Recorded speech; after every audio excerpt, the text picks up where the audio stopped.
Du coup, on fait des talons pointes sur la voiture ou pas? Oui. Tu peux essayer, hein, je crois qu'il n'y a pas de... Talons pointe, ça fait... Voilà, tu recules le volant dedans. En vrai, ressenti vraiment cool, hein. C'est vraiment un putain de paquebot. Bon, l'habitude de la Volvo, un classique finalement. Mais la boîte auto, c'est d'un confort, hein. Ça donne envie d'en prendre une pour le quotidien en fait.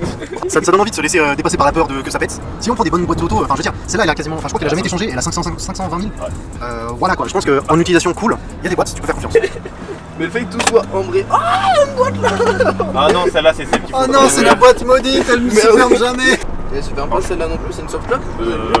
Ouais, alors c'est une soft Elle est pas du cassée. tout, c'est Elle est juste cassée. pété. C'est juste pété. Mais Ah, voilà. du coup, ouais, l'intérieur de la voiture, niveau couleur, je suis fan. La place, c'est abusé comme on en a. Et puis en vrai, il n'y a pas grand chose d'autre à dire. Mais si, le haut grand, c'est un truc de fou. Oh, il y a le ciel et les bleus, je vais faire une transition. Vas-y. Là, en fait, je suis pas du tout ici. Bonjour. Bonjour. Terre. Terre. Oui, terre. Terre en vue.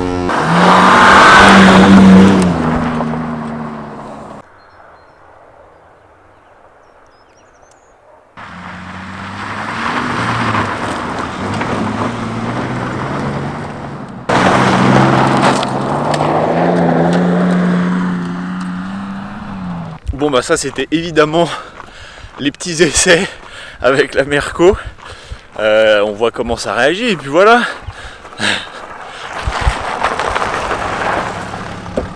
Ça glisse un peu quand même. Tu sais, en échange. T'as l'air très heureux déjà. Plutôt, ouais. Donc, bah, du coup, comme on pouvait s'en douter, c'est du poids à l'arrière, c'est un grand break. Du coup, ça prend l'inertie. C'est assez agréable, surtout en conduite un peu sportive rude. Mais bon, écoute, hein, pour l'instant, c'est vraiment le manque de turbo qui fait un truc.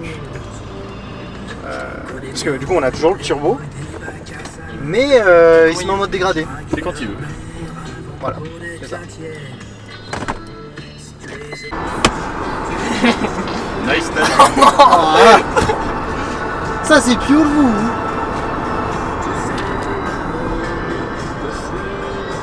Voilà, c'est 5 tests de freinage. La grippe de fou, hein. Faut y aller fort pour l'envoyer. Ouais, la grippe vraiment de fou. Oui.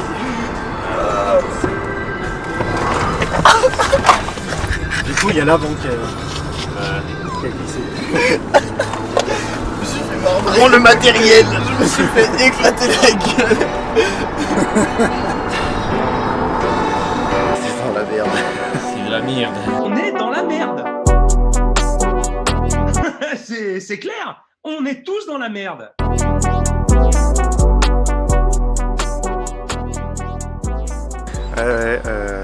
Un jour avant le contrôle clinique, un jour et demi à peu près, je suis allé voir la vanne EGR de ce véhicule. Vanne EGR, c'est de la recirculation des gaz d'échappement pour la remettre dans l'admission. C'est un truc écologique qui permet de brûler 2 fois les trucs d'échappement. Elle est là. Voilà, c'est ce morceau-là. Paf, ça descend là. De toute façon, vous aurez peut-être des vidéos de moi m'acharnant dessus. Inséré ici. Ok, bon. Et ben on se retrouve avec ça. Et on va nettoyer tout ça. Donc voilà, là c'est que de la merde. Hop. Un peu mieux déjà. Bon, faut quand même que je rachète du nettoyant frein. Mais en tout cas, et tout nettoyé. Bon, j'ai même retiré, je l'ai pas montré, mais j'ai retiré ce petit capteur là, avec ces fameuses clés 6,5.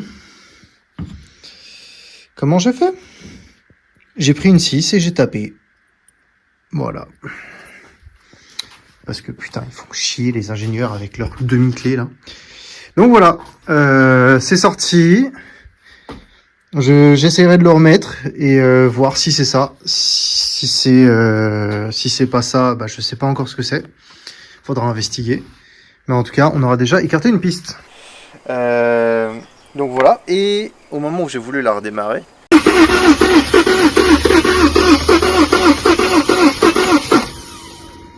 étant donné qu'il avait aussi ça comme problème, ce joli moteur, ça c'est des bougies de préchauffage. Et elles sont fatiguées. Vraiment fort. Et du coup, bah, quand j'ai voulu la redémarrer, ça n'a pas redémarré, mais genre pendant longtemps. Jusqu'à avoir de la fumée à ce niveau là-bas, juste au-dessus, juste au-dessus du démarreur. Bizarrement. Donc là, mission multimètre, checkage de la batterie. Et ensuite, on verra si c'est ça ou pas le problème. Hein. Mais là, ça fait pas les patates à la cave. Mais bon, c'est l'aventure, on sait dans quoi on s'est embarqué. Donc, exactement. Feu. Donc, on a testé la batterie. Il y a 12,9 volts dedans. Normalement, c'est pas la batterie. Ça m'étonnerait que ce soit la batterie, puisqu'il y a assez de jus pour pouvoir démarrer. Du coup, le pronostic est peut-être bon. C'est le démarreur qui est mauvais, enfin qui est mort, qui est dead. Parce que voilà. Donc, on va voir, on va changer, on va tester. Et puis voilà, mais on avance tranquillement. Et c'est pas mon cas.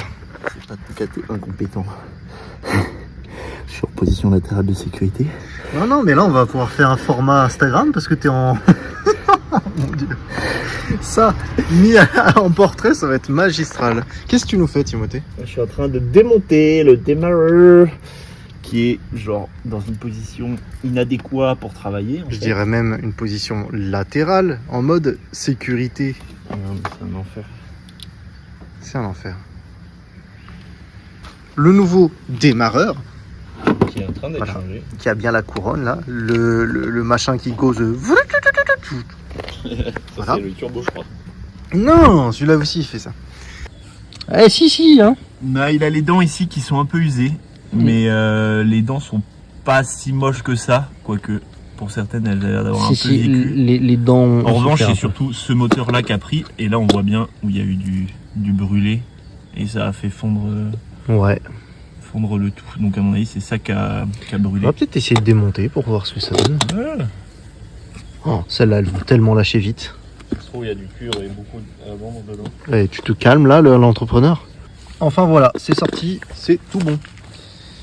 Et puis, la vidange est faite. Il manquera plus que le filtre à air. Revisser ça parce que le machin il est dedans. Et on va peut-être pouvoir démarrer un de ces jours. Hein.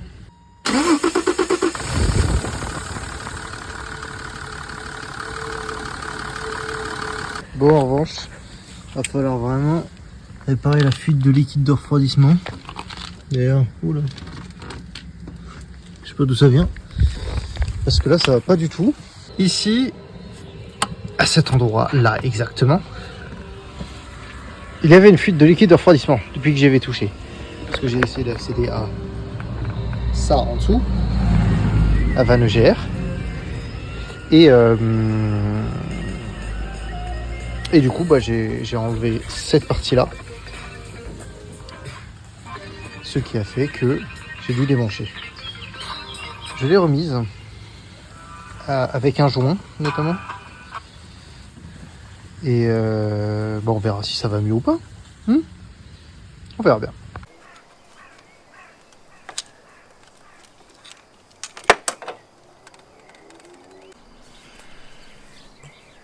Ah, il s'hydrate, hein. Il s'hydrate un max. C'est croustillant ça. Qu'est-ce qu'on a fait là, monsieur? Là, vidange, on a regardé tout là en dessous, on a enlevé tous les carters. Et puis on avance. Hein. Donc voilà, pas d'huile, mais on fait la vidange quand même. On a changé le filtre à air aussi. Et puis voilà, de toute façon on avance, on fait tous les petits trucs. Techniquement, on l'a pas changé. Il est sale. Mais du coup, voilà, l'emplacement du filtre à air, il est ici. Il est en long, c'était rigolo. Et je vais éviter de filmer en dessous parce que je vais mettre de la merde partout. Ça fait peur, surtout, ouais. Ça fait peur, ouais. Bah, c'est gras, hein, c'est un diesel. C'est grave. Enfin, voilà, quoi. On est bien. Ça avance bien. Oui. Bon, résultat des courses. On a remis du liquide de refroidissement. On n'a pas constaté de fuite. On est en train de mettre le code pour l'autoradio. Et ben voilà. En tout cas, ça se conduit, quoi. J'ai pas encore résolu les problèmes. Et la valise m'a signalé un seul problème sur les 9 qu'il y avait. C'est le capteur de position d'arbre à cam.